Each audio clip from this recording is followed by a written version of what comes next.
The countdown was like, counting down preparing for your death, like waiting to surrender. And you'd feel the coldness, and the coldness just going through your veins. And it's really indescribable. It's hard to, it's like ice going through your veins. And the next thing that would happen, besides my racing heart, is this burning sensation would happen on the back of my neck. I mean, this was reliable. This is like clockwork. This happened every time that you shot me up with DMT. And then there'd be a hum, and the hum would get louder and louder, and to the point where it broke apart everything that I was or knew. It was just this. It just got louder and louder until you just had to surrender to the sound. And then you were there. I would get a warm, full feeling, a golden feeling in my chest before it went to my head. And I'd feel this warm rod, about 1.5 inches in diameter, start growing up inside my central channel. It would come up and sort of slow, warm up my chest, go up through my head, and slow down and put tremendous pressure in my sinuses behind my eyes, and slow down.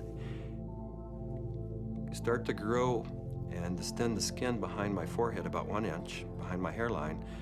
And when I was afraid it was gonna pop my skin a few times because it was a very physical feeling. About 1.5 inches, 2 inches above my skull, when it popped through there, then the psychedelic trip would start. I thought I died. I saw the white clouds, the Renaissance white fluffy clouds with the gods and the angels and all that stuff is what I saw. I thought I was dying and going out, but I did take a quick look at Cindy and a quick look at Rick because I had my eyes open, and they were both there watching, looking very calm. And I go, oh, that's really good news. My body looks fine.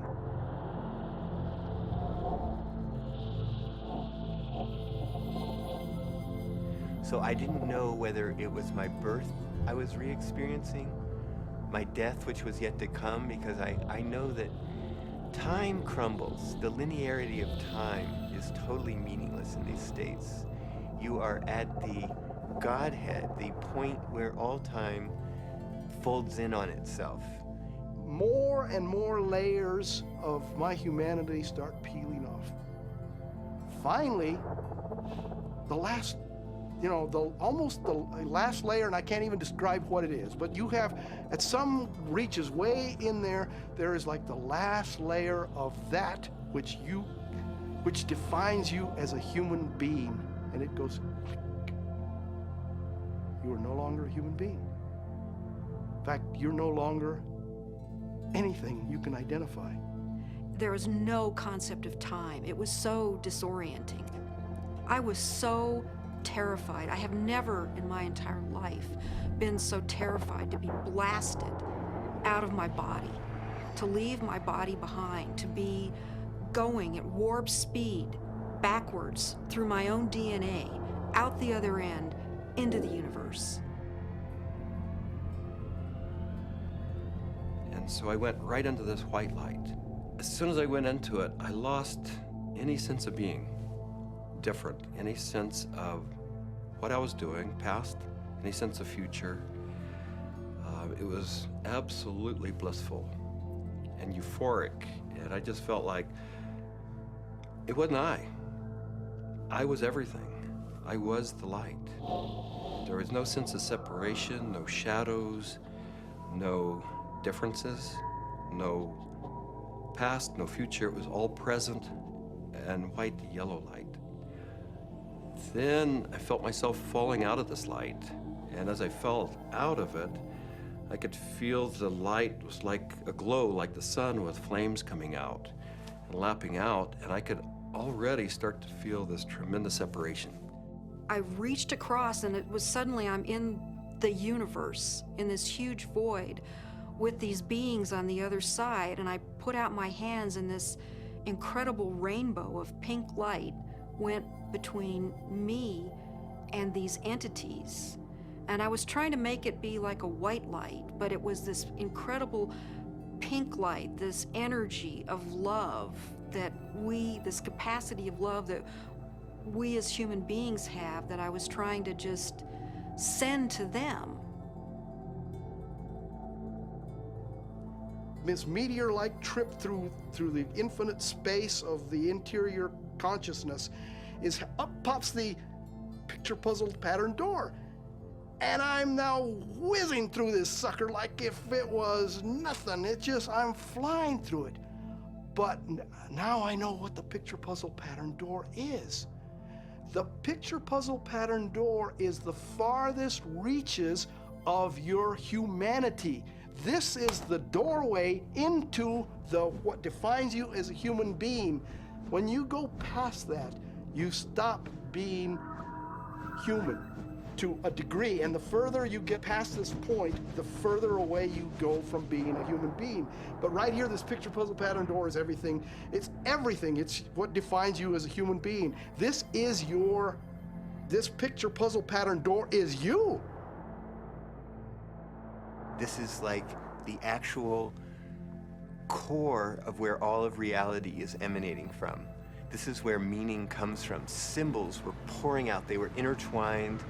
Every symbol and letter and in every language was pouring out of this point. And I looked around at my environment and I was trying to absorb everything, to understand, but there were all of these machines or structures or things that I had never seen before, that I had no idea what they were. I was like a caveman in a computer lab. I didn't have any idea, but I knew in my intellectual awareness that this was a very advanced civilization or life forms or whatever they were. They were so far advanced from what we know here on Earth. There's one state in it, I call it the hobby horses, and they're interlocking, reticulating, vibrating hobby horses. And I use that's what they seem like to me. They interlock and they form a visual pattern that seems infinite in scape. And then you're on the inside, outside, inside, every side. And so it's less possible to use,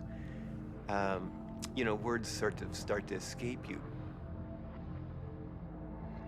The texture of the space was very much like an animated Mexican tile. It seemed to be hyper vivid in color, in a Technicolor sense, but also very clay-like and earth, like with an earthen, pointing towards earth, but not really being of earth. And there was no I. There was just a sense of a witness being suspended in this incredible vaulted space, like a cathedral made out of stained glass of all imaginable colors, unbelievable brilliance and saturation of color. Just this amazing pattern in this dome, this gigantic dome. It felt like the size of of a small planet. And there were these winged beings. I don't remember exactly what they looked, but were like angels, something like angels, that were majestically kind of flying through the space. But there was something about the quality of how they were flying that was unique. I'd never seen anything like it. It was like, I don't know, the sense of another realm that was there. My sense was at some point, there was this implicit sense, this is the divine realm. This is the divine realm.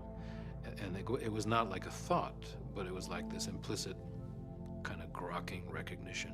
It was all very, very impersonal until I got to the space where I realized that I was in the area where souls await rebirth. And I was there, and I had been there so many times before. I recognized it, and this incredible transcendent peace came over me. I have never in my life ever felt such peace. Everything was stripped away. Every hope, every fear, every attachment to the material world was completely stripped out of me. I was free to just be the essence of a soul. After the medicine wore off, there is that familiar sensation of kind of coming back into the body. And I do remember that. That was part of almost all of those experiences of kind of coalescing back into sensory awareness and a sense of having a body and of that becoming a little more substantial. And then say, oh yeah, here I am. And I live in a body and I'm okay. So Laura removes the eye shades. And I ask, not really with my eyes open quite yet, I ask, how long was I gone? Because I needed to know. And Rick chimes in like 15 minutes.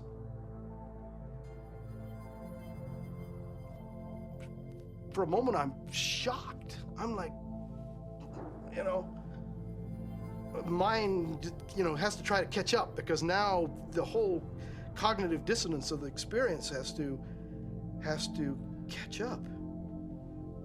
I was gone for 15 minutes. 1,000 years of experience in 15 minutes.